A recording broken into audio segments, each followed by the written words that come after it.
Toss aside the touchy-feely notions of love in business and recognize the real power it holds. Welcome to the Love is Just Damn Good Business podcast with host Steve Farber. Drawing on his work with a wide variety of companies from the Fortune 100 to smaller family-owned businesses, Farber shares inspiring interviews with business leaders and proven strategies for how you can create experiences that your customers will love by developing a culture that your employees, teammates, and colleagues love working in. Discover why and how love, at the end of the day, is just damn good business for you too. Here's your host, Steve Farber.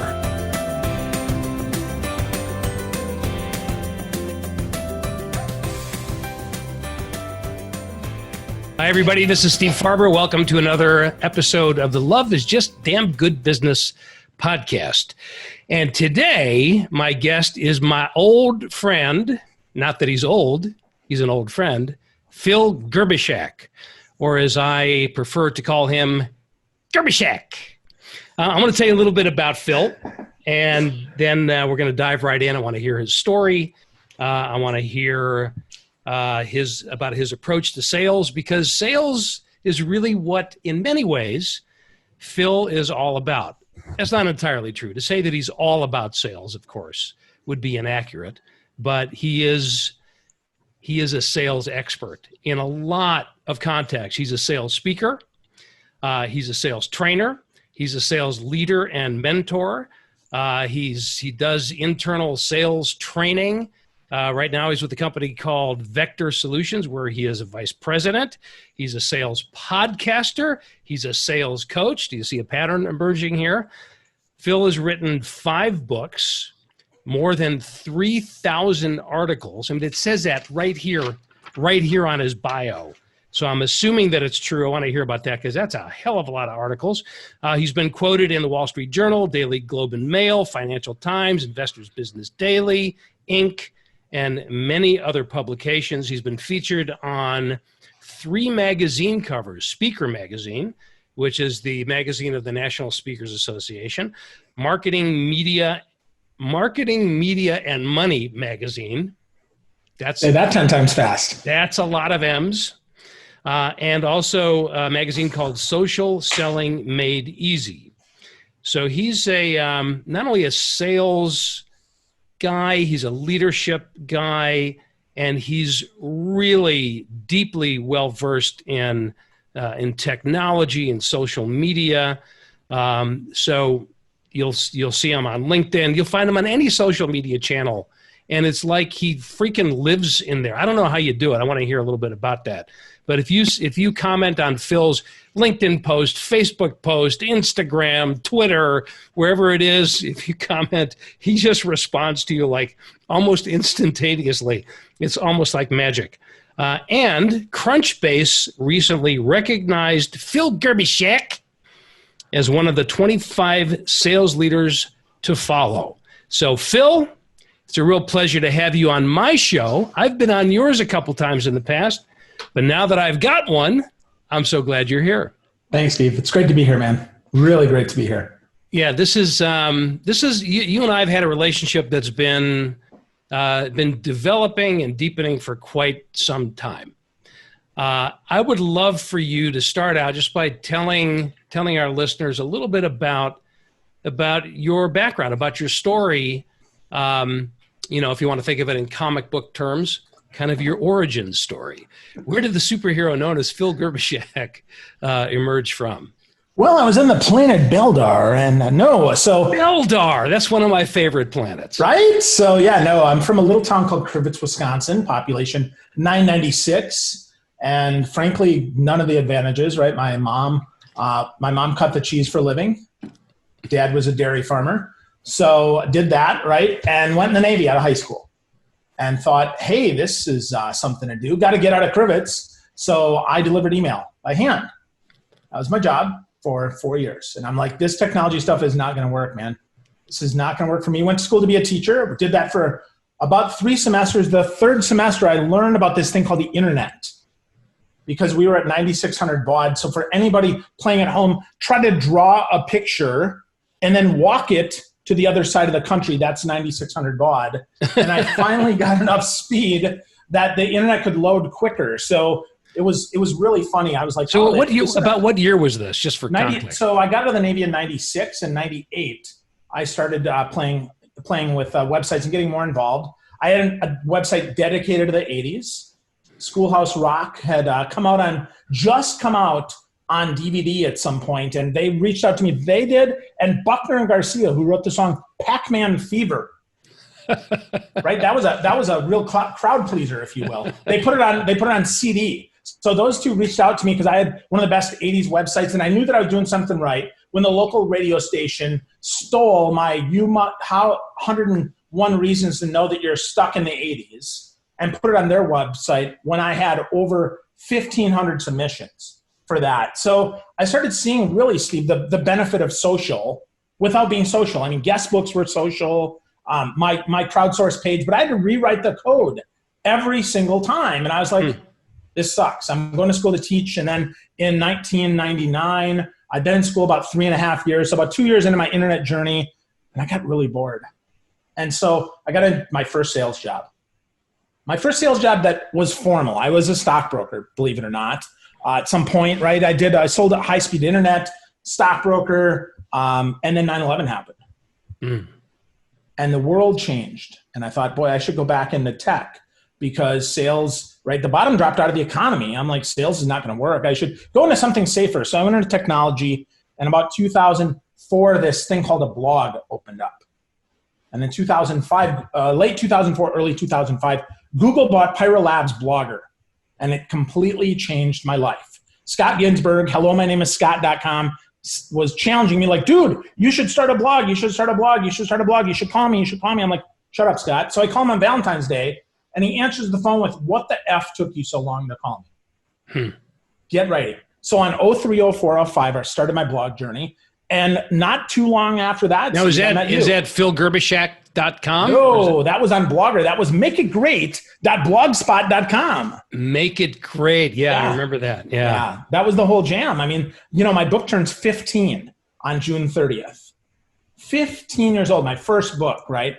And at the time I had, 80 articles that I would write. I would write one article every 4 days or so. And I'm, it was usually riffing off somebody, right? It's taking your stuff. I mean, taking Tim Sanders and Marcus Buckingham and some of these guys into John Maxwell, reading that and thinking I was a management leadership blogger. To your point, right? And Rosa Say had her Ho'ohana community, and Lisa Hammerberg had some great stuff. Mike Sansoni, Drew McClellan, right? Drew's still my buddy, and started moving. And then in 2006, I got featured in Ted Dimopoulos' What Nobody Teaches You About Blogging and Podcasting as a blogger. Wait, hold on a second. You got featured in what?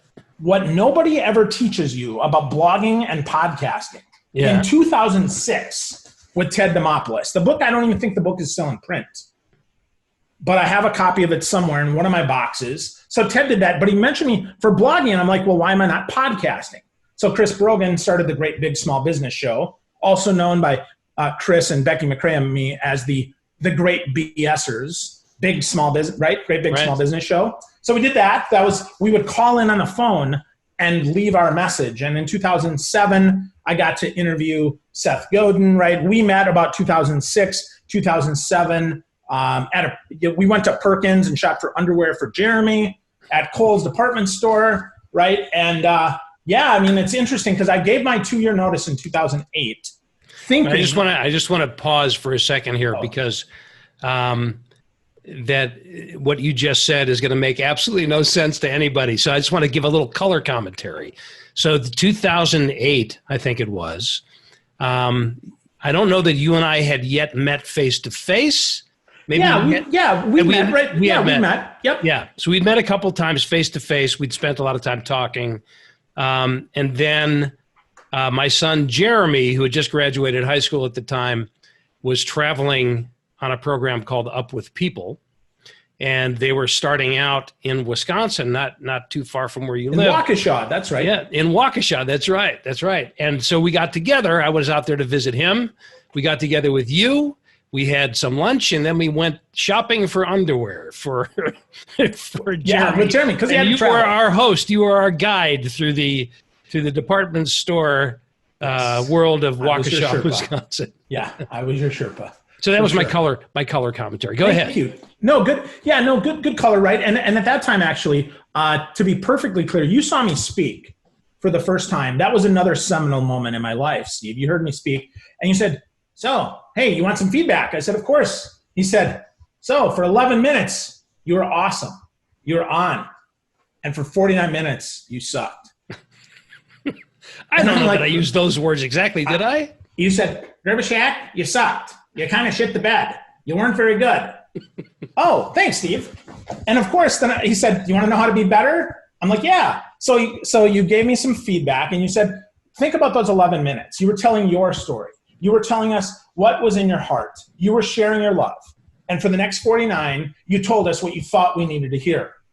Stop doing that and focus on your heart and what's in your brain instead of what you think we need to know. And for real, man, that changed my life, changed my trajectory for sure. So Ginsburg, I don't know, 30405, right, that Valentine's Day, kickstarted me there. You helped me with speaking. I gave my 2-year notice in 2008. I left in 2010 fully expecting, because I was a VP of IT by that time, I'd been promoted, fully expecting, Steve, that I was going to be a leadership consultant. I mean, Slacker Manager, we had 500,000 hits a month. We're the number 1 or number 2 highest rated management leadership blogs at the time, me and David Zinger. And then within that, I quit June 1st. By the end of that year, B5 Media had sold out. My consulting contract had dried completely up, and the only thing I had was sales. So I started working with financial advisors on how they could do sales, how they could leverage LinkedIn, how they could leverage Twitter, how they could leverage content, how they could talk about interviews, even some little stuff around video. But this was this was like early iPhone days. Video was still super grainy, but it worked. The stuff I taught worked. And so over time, I moved away from the management and leadership side and really into the sales piece, but recognizing that it was always all about sales anyway. Because everything is about sales. If you're a leader, you sell ideas. If you're in sales, you sell products or services. If you're a customer, you're selling your boss that you need to buy this, whatever it is. And I recognize that, sales is my calling. And so that's caught me up to pretty much where I am now. Last year, my LinkedIn profile got the attention of a headhunting firm in Tampa who said, "Hey, you want a job?" I said, "No." They're like, "What do you mean, no?" I'm like, "Well, I got my own business. I'm doing great. Things are good. But what is it? Because if you need a sales trainer, you probably need sales training. So I'd love to talk to the chief sales officer." So we talked about it at Vector, right? I talked to Dave Brown, great guy, my boss now, love the guy, genuinely love the guy. And we're talking, and I told him what I needed to make it work. And at the time we had 4 locations. Now we have 5 or 6. And I want to travel. I want to be able to influence this. I want to create the sales training myself. He's like, "Great. We've never had a sales trainer before. You do whatever you think is best." And so here we are 14 months later. So you took all that experience that you had as an entrepreneur, as an early stage blogger, as an early stage podcaster, as a social media guy, combined it with your love for leadership and for sales, and you took that whole package and you applied it, and are still applying it internally at Vector Solutions. Yeah, every day. And they they offered you a job because they saw through your platform that you had this incredible expertise with sales, but not sales. And this, I want to dive into that a little bit, because it's not sales in the kind of stereotypical traditional way that we look at sales, right? Which is all about, the negative stereotype of a salesperson is somebody who's going to tell you what you need to hear in order to get you to do what they want you to do. But your approach to sales has always been very different from that. It's been more on the relationship side. And my impression is that you look for various ways to build that relationship, and social media is a big part of that. But give us a little bit of a glimpse behind the proverbial curtain as to your thinking about what your sales approach is. Sure. Well, relational and consultative are absolutely important, regardless of the size of the deal. And we have some smaller deals for sure, and we have some bigger deals, but relational and consultative means it starts with the prospect. As we think about the prospect, what do they need, right? As a sales development rep, because I coach and train our entire sales organization of 170 sellers and about 30 to 40 leaders, on the sales development end, it's 90 seconds of research. Here's how to research someone and develop at least enough conversation that you'll answer the phone and respond to my first inquiry. Not super cold, but not so warm that I spent 3 hours researching you, because the deals are not that big. They're often small. We sell software that, to fire departments and police departments and to, other folks like that, engineers and all those people. So, but 90 seconds of research, but it starts with building the relationship, not talking so much about how we can help you, but who you are first, and doing a little bit of research, right? What have you downloaded? Pay attention. Don't ask stupid questions. The comment about there's no such thing as a stupid question came from somebody in sales talking to their customers, not a customer talking to the sales team. Because salespeople ask stupid questions, questions questions that they know the answer to, or that they should, like from doing 90 seconds of research. So, Steve, what keeps you up at night? If I go to your website and you're a company, right? You probably have a blog, or you have a social media channel, or you've got a 10K, or you've got something that says, here's our strategic vision for the year. That's keeping them up at night. And they don't need to tell you that. Or, Steve, how long have you been with the company? Go to their LinkedIn profile. Steve, I see you've been there 11 years and 9 months. What's changed? Okay, so the way you're defining a stupid question is asking a question that you should already know the answer to because you've done your research. That's right. It's a question that wastes your prospect's time, right? Wastes your customer's time. And it also, by you already knowing the answer to that question, it shows that you care enough about this person to have done your homework about them before just calling them cold. That's right. Yep. And a lot of people, it's so interesting. When I first introduced this, I get people like, hey, aren't they worried I'm stalking them? I'm like, maybe, but they're more worried that you didn't pay any attention to them, that you're calling everybody in the phone book. Yeah. That's a way bigger concern, that you're going to waste my time. That's why cold calls suck, because the first question is, how much time are you going to waste? And then get off the phone, because you're never going to get to the point. You're not going to be relevant. You're not going to build a relationship. You're not going to have any sort of connection with me. So step 1 is connection. Step 2 is the value. Before you go to step 2, hold that thought. Yes. Because I'm just reflecting on the vendors or potential vendors that I talk to in my business, and I have to admit, I'm a pretty easygoing guy. But it really irritates me when a potential vendor gets on, a call with me, schedule a call, I'm interested in their service, and they get on and they start with, so what do you do? Tell me about your business. Stupid question. So there's a part of me that says, well, was that just damaging to my ego? But what I'm realizing now is that, wait a minute, I'm pretty damn easy to find. I mean, if you Google Steve Farber, you get plenty of information. And you're telling me you didn't take the 3 minutes to get the answer to that question before getting on a call with me. So I get it. I hear what you're saying. Yeah. So what that says to me, if I flip it around, when somebody has done that, the overriding message that I get, the message beyond the words is, you cared enough about this to check me out, learn as much as you can ahead of time, and that makes me feel good. It should. Yeah, well, it really should. I mean, if you're one of those people that puts things online, and not everybody does, and that's fine. I'm not judging anybody who does or does not. But if you do, and a salesperson doesn't do the research, they're wasting your time. I mean, frankly, I should be calling you because I believe there's a fit, right? Not because I'm trying to gauge that, right? And the real question is now the time to solve the problem? And you won't tell me that unless we have a relationship. Because it's pain. Let's get right to the end here. Salespeople are paid to solve problems, to find pain. But Steve, if we're not, for instance, if we had no relationship And you walked up to me as I walked off the stage and said, hey, dude, you sucked. Here's 10 reasons why you could be better. And you didn't know me. Hold on. We know people that's happened to, though. Yeah. We know people that's happened to.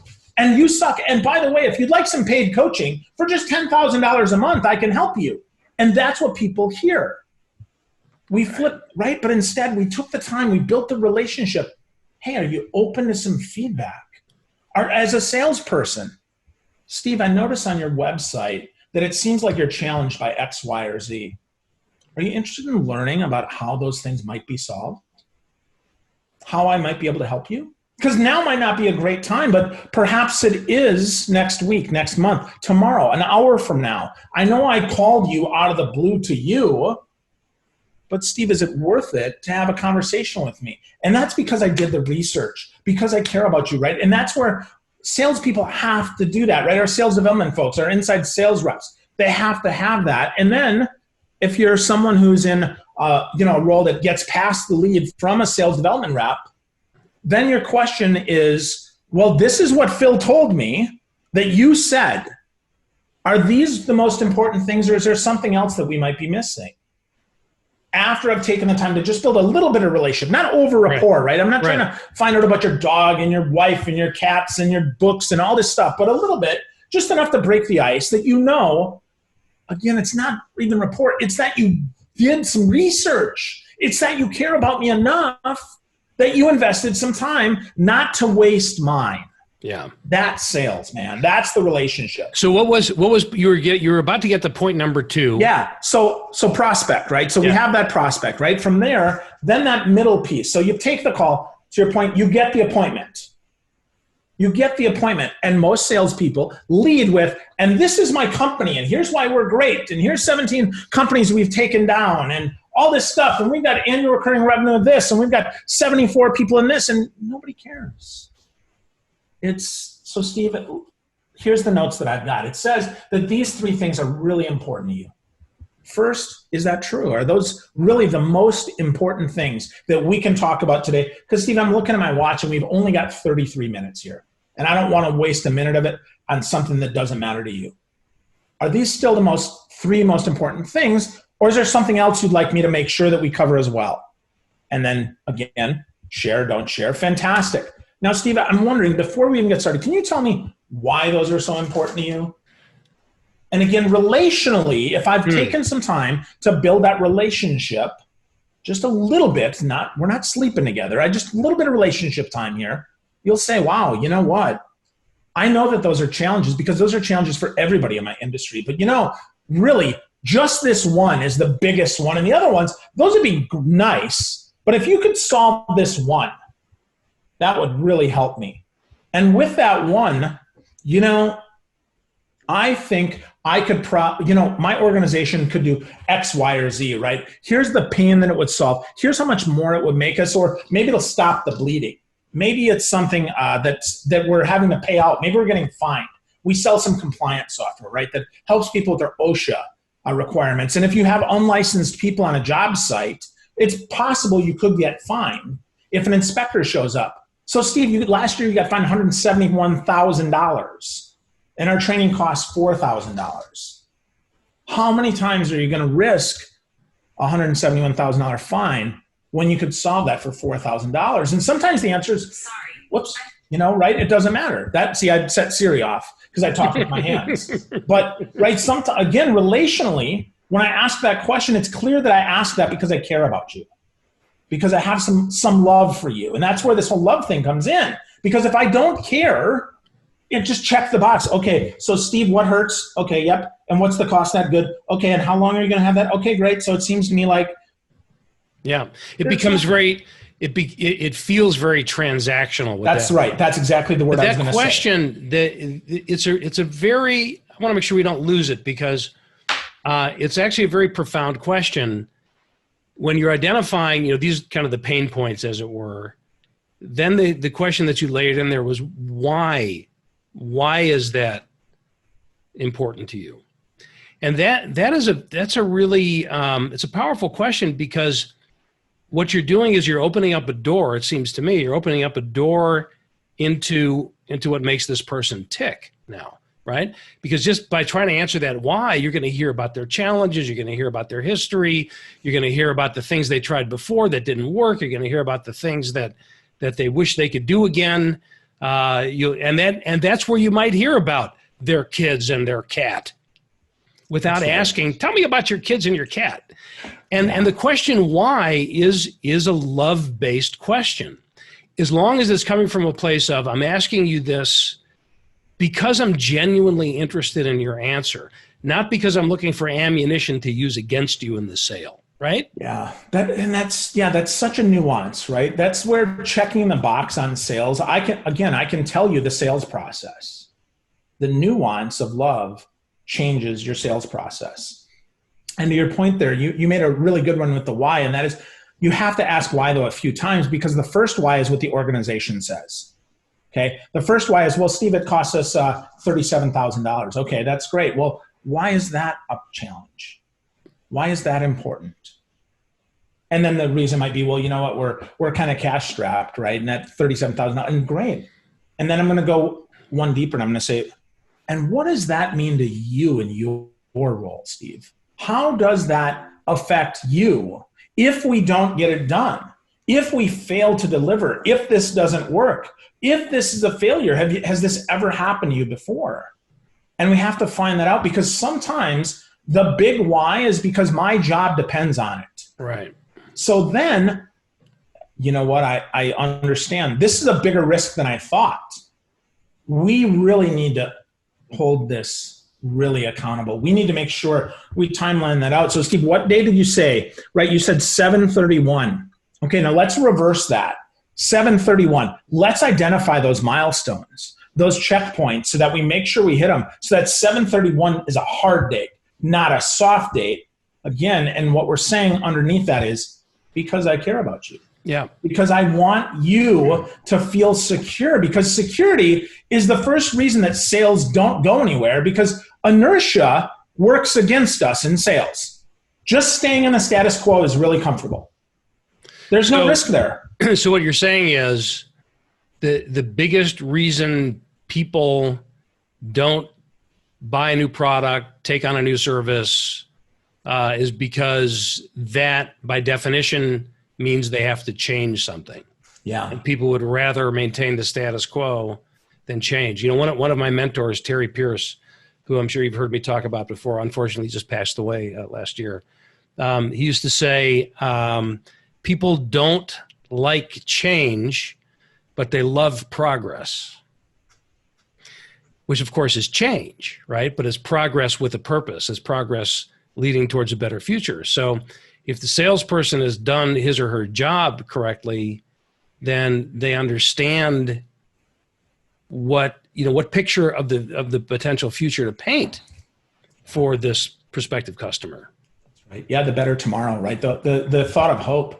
The hope is really big. You know, that's one of the things when we think about sales, that mindset of hopefulness is really important. That's where optimism really matters. You know, it doesn't matter what economy, and that tomorrow can be better. We have to believe that as sales professionals. And so many, I think, are challenged by that because there's uncertainty. That's the biggest challenge. So let's talk about what is certain. Again, if I'm a sales leader, what is certain is I can look at your attitude and say, how's your attitude? I can look at your output, right? What are you doing? What work? I'm not looking at outcome. Let me be clear. I'm talking about output. Outcome I can't control, right? If I want you to, if I expect you're going to make 100 calls a day, which frankly, that's a lot, but you get a lot of no answers. You get a lot of voicemail. 100 is not unreasonable. 90 seconds of research at that takes you about an hour to research, about an hour to 2 hours to research those 90 customers, or 100 customers, because they don't come up online. You know, some are negligible, right? And the industry is the same, all of that. But with all of that, we have to remember, we have to de-risk the decision for them. What does that mean? So the risk of change is huge because it could go wrong. Somebody could not like it. I could be unpopular. I could make people hate me. Oh my gosh, this could cost me my job. Oh my gosh, you know what? Jan said that if it isn't red, we can't do it. And they didn't show me red. Oh my gosh, I don't know. This might mean extra hours for me. Oh my gosh, I won't get to go see the kids' baseball game, right? All these risks. And so my job as a sales professional is to say, Steve, those are really valid risks. I totally understand, and we can't control all of them. But I can sure bet that we're going to work together to de-risk this as much as we can and think about the benefit. Think about what's going to happen as a result of this, because right now you might miss 2 ball games, and that sucks. I don't want to miss my kids' ball games either. But when this is done, you won't have to miss another ball game for this. You won't have to get fined. You will get that promotion. You will get that better performance evaluation, whatever it is, because we're going to be successful in that. And again, if I show that and prove that I care about you, you believe me. And if not, you're like, bullpucky. That's not going to happen. Right. Because the obvious thing here is you have to genuinely care. Yeah. So, right. Well, so that's the missing link, right? Right. So it's not about saying, okay, the script is when somebody says, I may miss my kid's game, then I say, well, I wouldn't want to miss my kid's game either. And then I say, and it's not right. It's right. Coming from the compassionate place that makes it obvious that I wouldn't want to miss my kid's game either. And I don't want you to have to do that. But I want to, because I think we're conflating a couple of different things here. You started saying, as a sales leader, you want to measure output, not outcome. Yep. Right. So the way that I hear that is you can measure if your salespeople are making those 100 calls a day. Yep. And so it's putting the attention on the things that you do have control over. So behavioral things are typically things that we have control over. The outcome of that is the number of sales and et cetera. So the theory is if I really manage the output, that it's being done not just quantitatively but qualitatively, then the outcome will follow. That's right. That's the expectation. And sales, remember, is so much about timing. We can't control that either. Again, in the middle of a pandemic, an organization might be completely shut down. But if there's a relationship there, if we show that, if we talk about the output, and we really focus on that, Steve, it might not be a great time right now. You might not have the funds. You might not have the authority. You might not have the people in the office even that can help implement this. That's great. When do you think you will? Great. Now follow up with you then. Again, make a promise, keep a promise. Great. August 1st. Fantastic, Steve. I'm going to call you that morning. We're going to check in. We're going to make sure that everything is good, that we can move forward. And because of our relationship, but I can't just say on 6/30, I have this, and then I'm going to wait a whole month to contact you again. I have to keep building that relationship. And again, that's where we have some of that conversation where we talk about the kids. Right. Okay. So I want to dig a little bit deeper into the love element of this, because I know that's where you come from. Mm-hmm. And obviously, that's what we're all about around these parts. Yes, sir. So let's go to the extreme, as I sometimes refer to it, the extreme leader's credo, which is do what you love in the service of people who love what you do. Yeah. So that, I'm not a sales technique expert or a sales guy. That's not part of my self-image, although I think I'm pretty good at it. But it strikes me that do what you love in the service of people who love what you do is a really powerful framework for a sales, I don't know what the right word is, a sales orientation, a sales mindset, a sales approach. What are your thoughts on that? Yeah, it is a great mindset. If we back into that, the love what you do means you believe in your product. You believe in the service. You believe in what you're selling. Absolutely key, right? Doing what you love is service. Right? It is service, doing what you love. I love to help people. For so long, Steve, like you, man, I would not consider myself a salesperson either. In fact, I ran away from it for a very long time. It is only in the last probably 2 years that I've embraced the fact that I'm really a sales guy and I'm really a sales trainer, and that's really who I am. And frankly, that's who I've always been. Okay. So in the service, right, that comes up as well. And by service there, right, so do what you love. That's the service you provide. In the service, though, it's got to be useful. That's where you don't sell something that isn't of value. That's where you don't push people into sales. So throwing that all together, right, I enjoy serving people when I am serving them in a way that is appropriate in a timing that's appropriate so that they don't get buyer's remorse for people who actually appreciate the transformation that happens because of the work that I've done. So absolutely, Steve, do what you love in the service of those who love what you do is a perfect mindset. And if we think about that and we put love in the center of that, and we always say, okay, this is a person, not a number. This is a person, not a prospect. This is a person, not a target, which often sales does. This is a person. What would I do for a person that I loved? I would always be honest with them. Right. I would always slow down to speed up. Steve, you look like you have some questions. Let me stop for a minute and let's talk about those because I'm paying attention. Even if we're on the phone, I can hear your breath change if I'm really listening, not to respond, but to really hear you. So absolutely, man, it's all there. That's absolutely it. And I wish I'd come up with the first because it's perfect for sales.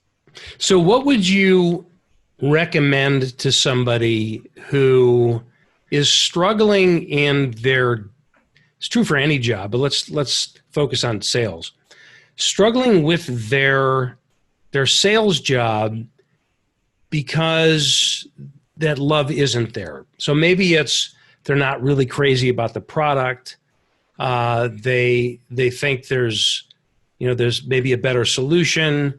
They don't have a lot of confidence in the company that they work for to back up the promises. I mean, there are lots of variations on that theme where people feel less than 100% in love with the very thing that they need to sell in order to put food on the table.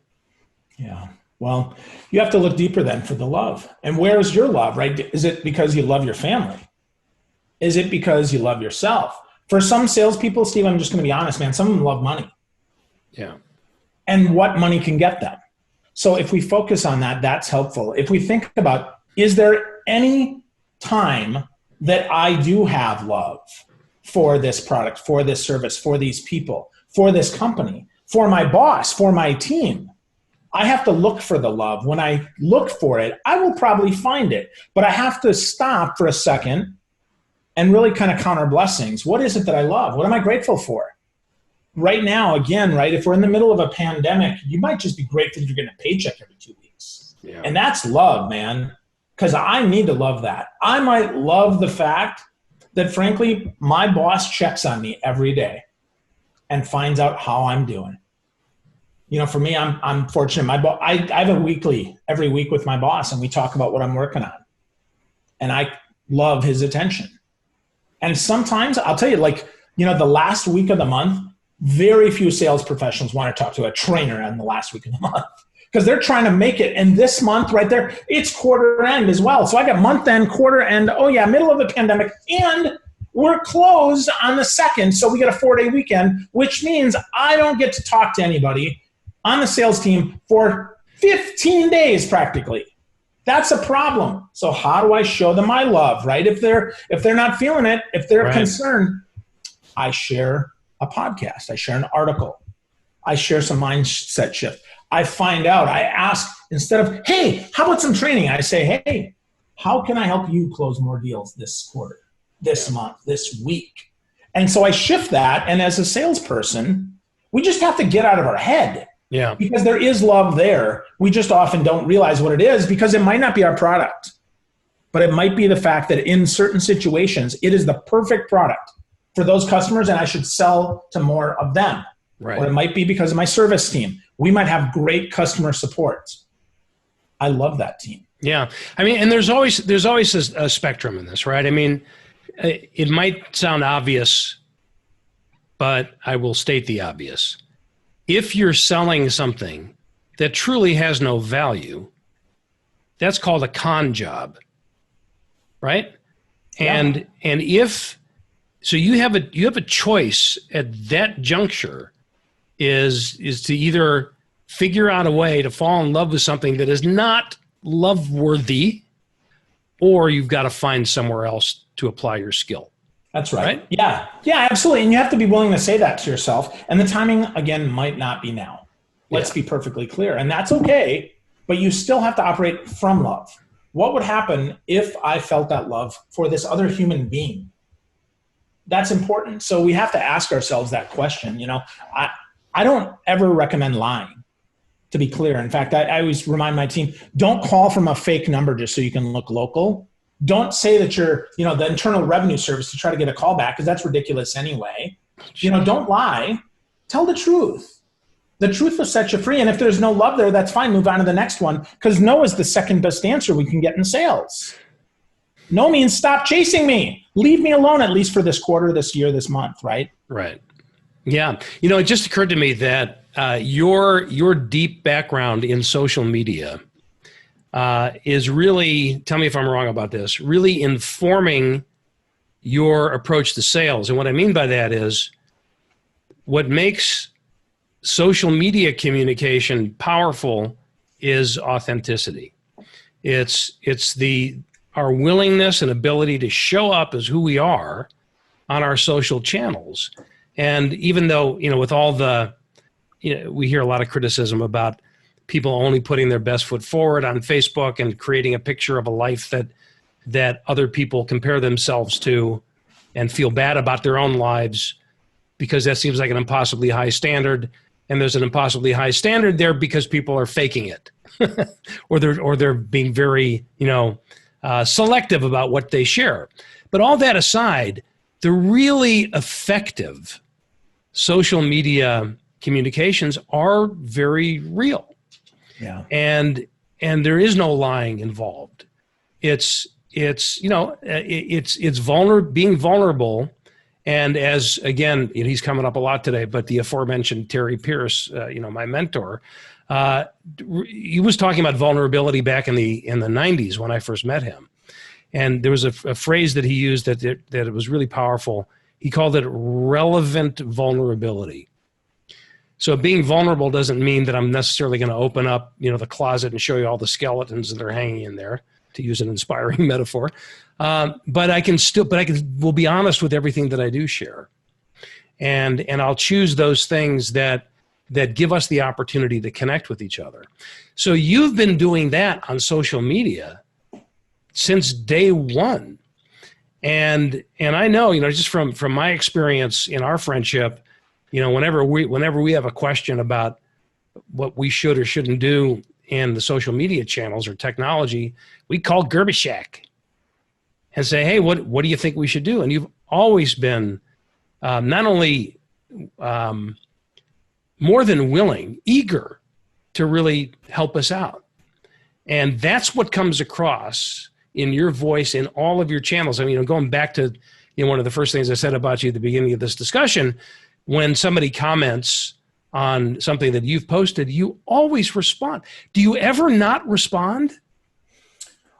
Yeah, actually, good. That's a fair question, right? Sometimes I do not respond. It's gotten so that there's two times. One, if it's a clear spammer. Yeah. Okay. Right. Hold on, but I have to say that because sometimes you'll see there's no response there. The second is when somebody is purposely trying to be divisive. Mm. And we don't see much of that on social media nowadays. Well, lately it's been really tough, right? And I can tell you, I don't know if I learned this from Jay Bear or who I learned this from, but I'm only going to go back to someone maybe twice. I'm going to have a response. I'm going to have a follow-up to their response, and then I'm going to end the conversation. Because frankly, I'm not trying to get the last word. I don't respond for the last word. To be perfectly clear, growing up in our family, that was the joke that, whoever got the last word won the conversation. I'm not trying to win conversations. I'm not trying to get the last word in. I'm trying to show gratitude for the fact that you commented, for the fact that you took time to connect with me, the fact you shared your opinion, even if I disagree. But if you're purposely provocative for no other reason, and you're always the devil's advocate, or you're always just taking it and spinning it, I'm going to leave it, and then I'm going to give you one more chance.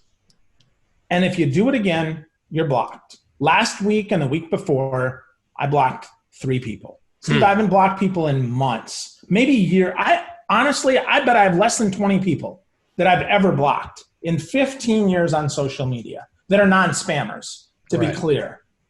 These three people were so intentionally divisive, and the words that they used were so inflammatory that even after I said, please stop, they did not. So it comes down to respect. Yeah. And, and to steal your word, right? It does come down to love, and I love myself and my community enough that you don't get to poop in my living room and get away with it. Because it's my house, right? My social means, right? Every guest that comes to my front door, Steve, I'm going to greet them. Yeah. Every guest that comes in the front door or a side door or any door, or even if they crawl in through the window, I'm at least going to say thank you. I'm at least going to acknowledge that I appreciate them. And like yesterday, I asked about like, what do people read? Like, where are you getting your news? Because I want to know, where are you getting your news? And all I did was liked each post. Didn't love any of them. Asked a couple clarifying questions, but purposely didn't say, hey, yeah, me too. Nope, me too. Yep, me too. No. Or what are you doing there? No. I genuinely just wanted to listen and consume. And I think sometimes the best thing we can do as salespeople, as leaders, just as human beings, Steve, is we can listen from a place of love. Yeah, that's fantastic. It's, the operative question that, that's at the core of all of my work and particularly of, Love is Just Damn Good Business book and a lot of the discussions that I've been having on this podcast series is we've got to answer the question, what should love look like in the way that we do business? And what you just said is I treat everybody that's coming into my house, no matter how they're coming in, whether it's through the door, through the window, or down the chimney, I'm going to welcome them. And this, of course, is metaphorically how you approach social media, people coming into your house, as it were. That's a very beautiful description of a simple act of love. It's that welcoming sort of an attitude. And that carries through it because it's coming from that real place. It carries through on everything that we do. It carries through on the way we show up in social media. It carries through on how well we listen in sales calls. It carries through on, as leaders, our ability to hear the concerns of the people that work for us, with us, and around us. It comes down to, am I willing to hear tough feedback on myself as a leader in any other role? So that very simple metaphorical setup, I welcome everybody into my house, applies in so many different arenas. It's really a brilliant metaphor. Thank you. So Phil, this has been incredible, as I knew it would be. I mean, you and I have talked quite a bit over the years. I don't think I've ever really heard you lay out the sales, kind of your sales thinking before. So it was really, it was very insightful for me personally. So thank you for that. Sure. And I know people are, all this talk about social media, people want to know, how do I build a relationship with Gerbyshak? So where do we go to find you? Yeah, well, I prefer LinkedIn. LinkedIn is great for me. I believe it's the easiest place to build a relationship because you can see the business and we can get to know each other on business and a little bit personal. It's very safe, right? I'm going to de-risk that for you. If you want to connect, hit connect. Send me a personal message. Tell me you heard me on Steve's podcast. Just say that, right? Real simple. I'll say yes to your connection. My phone number and my email address are also on my LinkedIn connection, on my profile in a couple spots. So if you are more of a private person, you can certainly privately email me. Or if you're brave, you can call or text me. I respond to all of that. I welcome you to contact me. Social certainly is my home. I give you a chance to connect with me. Tell me why, right? Tell me that you heard me on Steve's show. Tell me that I'm all wet. That's okay too. You don't have to agree with me, but just tell me why. Because it isn't immediately obvious for most of us why we should connect. So just say why. And I encourage you to think about that with anybody you're connecting with. Let them know why. Give them a reason that's all about them, not all about you, unless it's something in common. So I'm a pinball guy. I love pinball, Steve. You know that, right? I put Pinball Wizard on my profile. If you have a favorite pinball game, you could say that. Or if you love the Who's song, Pinball Wizard, or the Broadway musical Tommy, say those as well. But find a way to connect, right? Find a way to go a little bit beyond. Do the research. Don't ask me a stupid question like, hey, are those orange glasses real? Because the answer is yes. I have 18 pairs of glasses. And people do ask that. And yes, I really do love pinball. If it's on my profile, I don't lie. And I encourage you not to. Yeah. Great. Very cool, man. And I just want to close this with one thought. I will make a commitment to you, Phil. I promise that I will never, ever poop in your living room. Thank you, sir. That's never going to happen. Outstanding. Thanks so much for being with us today, Phil. I love you, man. I love you too, brother. Thank you, Steve. Thank you for listening to another episode of Love is Just Damn Good Business with Steve Farber. Join us again next time, because when customer and employee satisfaction just isn't enough anymore, we are here to back you up with specific ideas to operationalize love to make an enormous difference in your business, personal life, and the world around you.